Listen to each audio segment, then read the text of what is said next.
Alors, comment faire beaucoup plus de muscles avec ces méthodes dont je vais te parler là.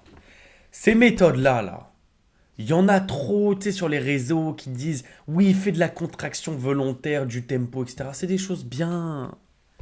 C'est des choses qui sont peut-être très bien. Mais moi, Julien sans filtre, je vais te dire des choses sans filtre. Encore une fois, c'est le nom de ma chaîne. Je suis Julien et je suis sans filtre. Donc c'est Julien sans filtre. N'hésite pas à t'abonner et à liker cette vidéo d'ailleurs. Donc, dans cette vidéo dont j'ai beaucoup travaillé, tac, c'est mes notes. Bon, oui, le papier, je l'ai déchiré, donc c'est pas grave. Mais, en fait, je vais t'expliquer des choses dont personne ne parle pas trop, mais qui sont extrêmement efficaces. Dont j'ai remarqué que quand je faisais ça, j'étais beaucoup plus motivé et j'avais plus de résultats. Et on va pas perdre plus de temps, on va directement passer au point numéro un, et c'est avoir un gym bro.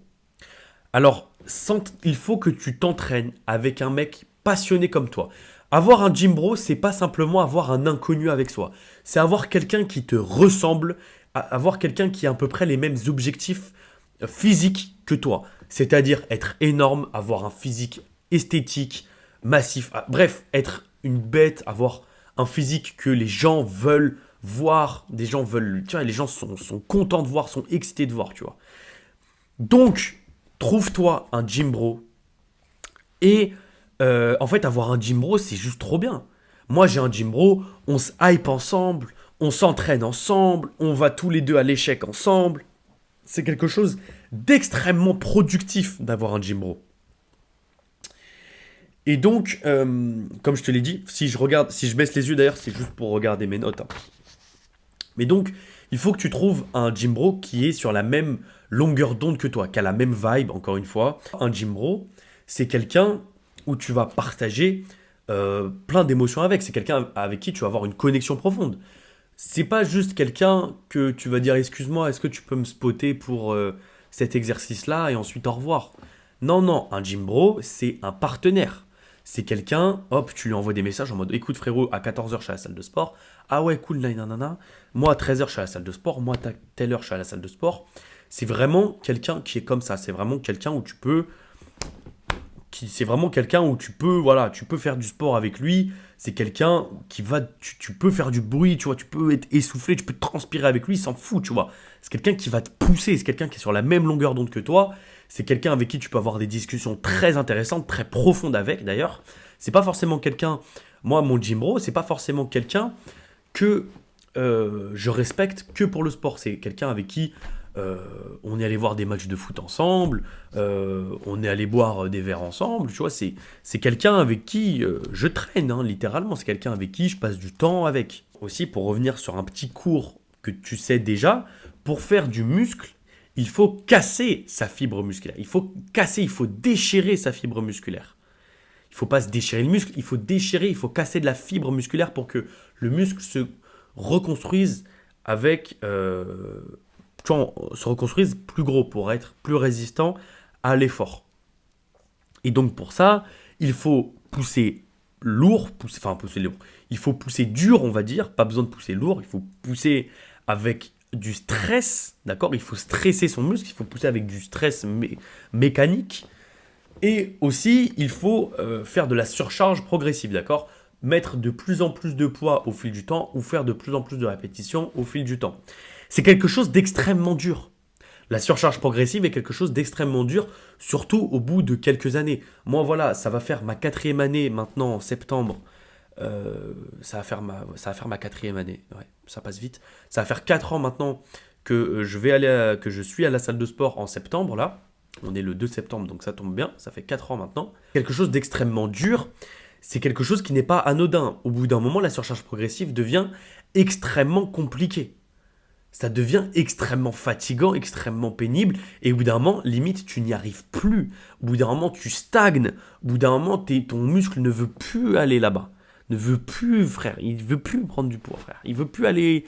Tu n'y arrives plus. C'est là où tu as besoin d'un gym bro. C'est vraiment là.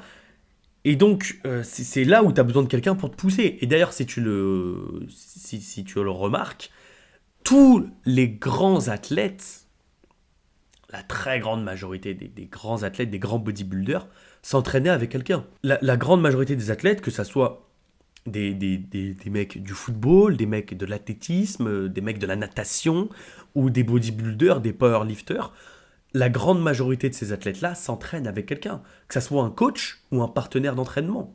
Un gym bro. Même si tu dis la phrase, mais oui, mais j'ai pas envie de m'entraîner avec quelqu'un, etc. Je suis bien, je m'entraîne tout seul, je préfère m'entraîner tout seul, etc. Frérot, j'avais exactement la même phrase avant.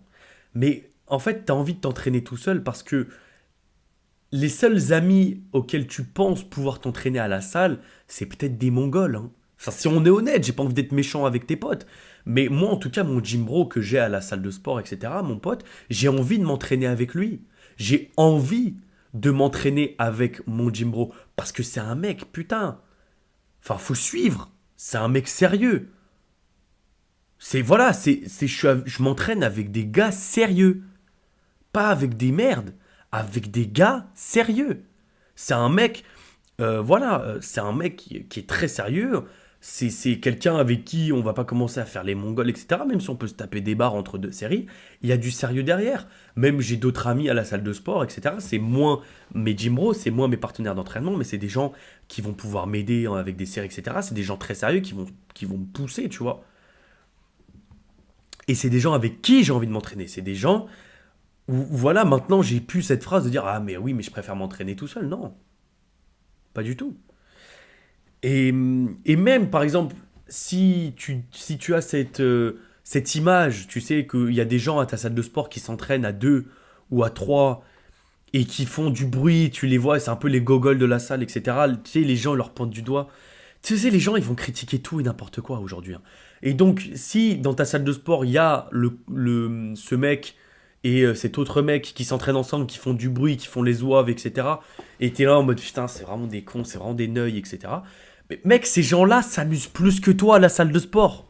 Ces gens-là s'amusent plus que toi. Ils ont une meilleure santé mentale, ils sociabilisent plus que toi. Et en plus de ça, ils font des meilleurs gains. Ils font plus de masse. Parce que avec un partenaire d'entraînement, oui, tu feras plus de masse musculaire. Encore une fois, l'hypertrophie est quelque chose d'extrêmement dur. On en parlera dans le deuxième point. Mais la surcharge progressive est quelque chose d'extrêmement dur aussi. Et un partenaire d'entraînement va énormément t'aider à ça. Et j'ai mis le fait d'avoir un partenaire avoir un partenaire d'entraînement en point numéro un parce que ça va nous entraîner, ça va nous aider, parce que c'est quelque chose qui va nous aider sur le point numéro 2 et le point numéro 3. Maintenant, pour avoir un partenaire d'entraînement, enfin, si tu veux avoir un partenaire d'entraînement, sois juste sociable à la salle de sport. N'hésite pas à parler au mec qui a à peu près le même âge que toi, qui est, euh, qui est cool, tu vois. T'as envie d'être avec lui. Même quelqu'un, tu vois, d'extrêmement baraqué, etc., qui est dans son coin, t'as pas forcément envie d'être gym bro avec lui. Soit gym bro avec le mec qui te donne envie d'aller à la salle de sport, qui te pousse, tu vois, tout simplement. Donc voilà, n'hésite pas aussi à avoir une gym girl. Enfin, tu vois, une meuf à la salle, ça peut être bien aussi, tu vois. Moi, dans ma salle de sport, il y a quasiment très très peu de filles. Il y en a quasiment pas du tout même. Et il y en a quasiment, je sais pas, il y a un ratio de genre. Enfin, les seules filles qu'il y a, c'est des grands-mères. Ou, tu vois, c'est des grands-mères et des daronnes. Donc bon, mais tu vois, si demain il y a une belle petite, tu vois, il y a une belle pupusse à la salle de sport, etc., bien sûr que j'irai lui parler, bien sûr que j'irai dire, écoute, voilà, est-ce que tu veux qu'on se voit pour s'entraîner ensemble, etc., il n'y a pas de problème. Elle me dit oui, tant mieux, elle me dit non, c'est pas grave, t'inquiète pas, je vais pas me fondre, je vais pas me fondre à ma salle de sport, hein. La salle de sport, c'est mon territoire, gros. Tu vois ce que je veux dire ou pas? Et, euh, et donc voilà, sois sociable à la salle de sport. N'aie pas peur de voir des gens, n'aie pas peur, etc. J'ai fait une vidéo sur comment être sociable, n'hésite pas à la regarder, je te la mettrai en écran de fin. Mais vraiment, c'est quelque chose d'excellent, n'hésite vraiment pas. Encore une fois, c'est ce que je disais, pas besoin d'être énorme pour avoir un partenaire d'entraînement. Tu peux être tout skinny débutant, les gens seront quand même contents d'avoir un ami à la salle de sport, les gens seront quand même contents d'aider quelqu'un. Donc voilà, n'hésite pas, demande. Franchement, la salle de sport est un endroit extrêmement sain pour ça et y a pas de problème.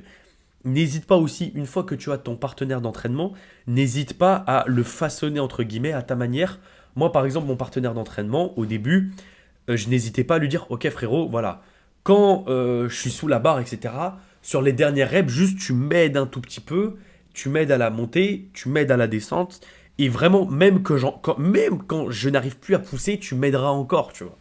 Tu m'aideras encore. On passe tout de suite au point numéro 2. Je t'ai parlé d'hypertrophie avant. L'hypertrophie, en point numéro 2, doit être extrêmement douloureuse. L'hypertrophie est quelque chose de douloureux. L'hypertrophie, quelque chose de douloureux. Aller à la salle de sport, tes séries de travail doivent être douloureuses. Les séries de travail où tu dis, ok, là, je veux faire du muscle, ça doit être extrêmement douloureux. Parce que, encore une fois, qu'est-ce que je te dis avant? Pour faire du muscle, il faut casser de la fibre. Il faut casser la fibre musculaire. C'est comme des micro-déchirures que tu fais à ton muscle. C'est douloureux. Il faut que les répétitions soient douloureuses. Peut-être pas toutes les répétitions, mais sur 4 séries de travail, moi j'en ai au minimum une à deux, enfin plus deux, qui sont vraiment à l'échec, qui sont douloureuses. Douloureuses à la fin. C'est vraiment quelque chose que tu dois prendre en compte. Et tu dois comprendre aussi que chaque muscle a un seuil de douleur propre à chacun. C'est-à-dire que moi, par exemple, je sais que mes pecs, j'ai une très grosse résistance à la douleur au niveau des pecs. C'est pour ça que j'ai un bon point fort. Pecs, c'est parce que mon seuil de douleur au niveau des pecs est assez... mon seuil de douleur est assez bas. Ou assez haut, je sais pas vraiment. Enfin, tu vas me comprendre à la phrase suivante. C'est-à-dire que euh, pour aller à l'échec, il faut que j'aille vraiment très très loin. Pour vraiment sentir vraiment la très grosse douleur. Il faut que j'aille plus loin que quelqu'un, on va dire, de normal, entre guillemets. Alors que par exemple, j'ai un seuil de douleur très, on va dire, j'ai un seuil de douleur très bas au niveau de mes épaules. C'est pour ça que j'ai beaucoup de mal au niveau de mes épaules parce que dès que je vais faire 4, 5, 6 reps, je vais tout de suite avoir mal à l'épaule. Tout de suite, je vais sentir une douleur à l'épaule. Donc, il faut comprendre que tu as des seuils de douleur. Et en fait, l'objectif, c'est simple, c'est il faut que tu tapes le plus possible ces seuils de douleur. L'hypertrophie est quelque chose d'extrêmement douloureux. Et d'où l'importance d'un partenaire d'entraînement qui sera là pour toi, qui sera là pour t'aider dans tes dernières répétitions, qui sera là pour qui sera là voilà, pour ta phase concentrique, là où tu contractes, et ta phase excentrique. Je vais faire un peu de biomécanique rapidement, parce que c'est quand même très important. La phase concentrique, là où tu contractes le muscle, est très importante. C'est la phase d'ailleurs, 90% des gens à la salle de sport se concentrent que sur cette phase, qui est concentrique. La phase excentrique est une phase à ne surtout pas négliger. La phase excentrique est extrêmement importante pour faire du muscle. Parce que quand ton biceps, par exemple, il peut plus faire du curl, peut-être qu'il aura la force de relâcher le poids. Et c'est quelque chose d'extrêmement important. C'est là où ton muscle a le plus de force. Il faut absolument pas négliger la phase excentrique, excuse-moi. Il faut pas négliger la phase excentrique de ton muscle. Parce que tu as la phase concentrique, ton gym bro peut t'aider à la phase concentrique. Mais n'hésite pas à lui dire de te laisser la phase excentrique seule. Tu vois, il t'aide pour la phase concentrique quand t'en peux plus, mais de te laisser la phase excentrique seule, de contrôler la descente du poids. C'est extrêmement important. Et ce, même pour le développé couché. Parce que, ok, tu pousses, t'es à la phase concentrique, mais quand tu fais descendre la barre, là aussi, ton pec, il travaille, ton pec s'étire, ton pec, il travaille et quand il s'étire et quand il se contracte. Donc, c'est extrêmement important. Enfin, le dernier point, excuse-moi, abuser de la caféine. Alors, c'est un point que, en fait, c'est abuser de la caféine et c'est aussi un point que je veux dire, se sentir bien à la salle de sport, passer un bon moment à la salle de sport. Ce que je veux dire par là, c'est que quand tu vas à la salle de sport avec des vêtements, avec des beaux vêtements neufs, tu vois, un bel ensemble Gymshark en coton, pas en polyester, attention, pas de plastique à la salle de sport, que du coton, que de la matière organique naturelle, s'il te plaît. Donc, quand tu as un bel ensemble de sport, que tu es bien sapé, que tu as ton petit pré-workout, que tu as ton partenaire d'entraînement ou que tu as une bonne playlist, une bonne musique, tu es dans le mood, c'est là où tu vas faire des bonnes séances. C'est là où tu vas faire vraiment des bons progrès parce que tu fais de bonnes séances. Et c'est ce que je disais à un moment il n'y a pas longtemps à mon gym bro, c'est que je me rappelle que quand j'ai commencé l'hypertrophie, parce que moi j'ai commencé certes la salle de sport à 16 ans, mais j'ai commencé à faire des pompes, tractions, à vraiment chercher l'esthétisme musculaire chez moi à 15 ans. Et à 15 ans, tu sais, comme n'importe quel con, tu sais, tu tombes sur des mecs sur YouTube qui disent de prendre de la protéine, qui disent de prendre du pré-workout, etc. Donc moi j'en ai acheté, tu vois. Et je me rappelle que c'était tellement des bons moments, des bons souvenirs. Tu vois, j'étais là, j'étais avec mon pré-workout, tu vois, ça me picotait de partout. J'étais content, j'écoutais. En plus, c'était la période du hardstyle 2022, les gars. 2022, c'était la période phare. C'était le retour phare du hardstyle. Tout le monde écoutait du hardstyle. C'était du Ziz. C'était Sky. C'était. T'avais du David Lay, des edits de David Lay avec du hardstyle. T'avais des edits de Ziz avec du hardstyle. Des vidéos de Skywalker avec du hardstyle. C'était banger. Incroyable, tu vois. Et donc, malheureusement, j'ai perdu un moment en 2020, ça a duré 2022. Ensuite, 2023, je me suis inscrit à la salle. Mes gains, mes gains ont explosé parce que j'étais encore dans cette période-là. 2022, donc c'était ouais, 2022. Ensuite, ça a été pendant plus d'un an, jusqu'à fin 2023. 2024, ça a commencé à se détériorer. Et ensuite, ouais, 2024, ensuite, tu sais, j'ai eu un peu le cœur brisé, etc. à cause d'une meuf au lycée. Bref, une histoire que j'ai racontée, je crois, sur ma chaîne YouTube. Bref, j'étais vraiment pas bien dans cette période-là. Et donc, tu sais, je commençais à mettre de la musique triste, etc. Capuché et tout. Donc, c'était une phase où, en fait, j'ai quasiment pas fait de progrès. J'ai stagné au bench. J'ai commencé à faire mes premières blessures aussi. Donc, bon, vraiment. Donc, le point numéro 3, ce serait pas que abuser de la caféine, mais n'hésite pas à faire de la salle de sport un bon environnement. Aider sa propre. N'hésite pas, tu vois. Moi, mon partenaire d'entraînement, au moment, on était à la salle, on arrivait à la salle de sport. Il avait de la Monster, tu sais, de la White Monster. On mettait ça avec du pré-workout. Mec, ça piquait de partout. Mon cœur, je le sentais battre. Mec, mais on s'éclatait à la salle de sport. On avait des congestions, on enlevait nos t-shirts.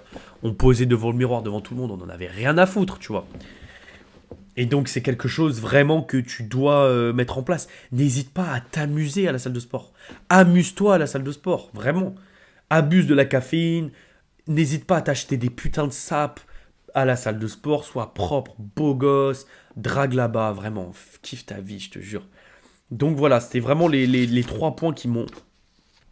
Les 3 points vraiment qui m'ont permis d'exploser. Vraiment, c'est des secrets que je te dévoile. Vraiment, c'est mes trucs qui m'ont permis d'exploser mes résultats à la salle de sport. T'inquiète pas qu'aujourd'hui, j'ai un bon physique. Donc, voilà. N'hésite pas à liker, à t'abonner à ma chaîne YouTube. Et on se retrouve pour une prochaine vidéo. Allez, peace. Mouah.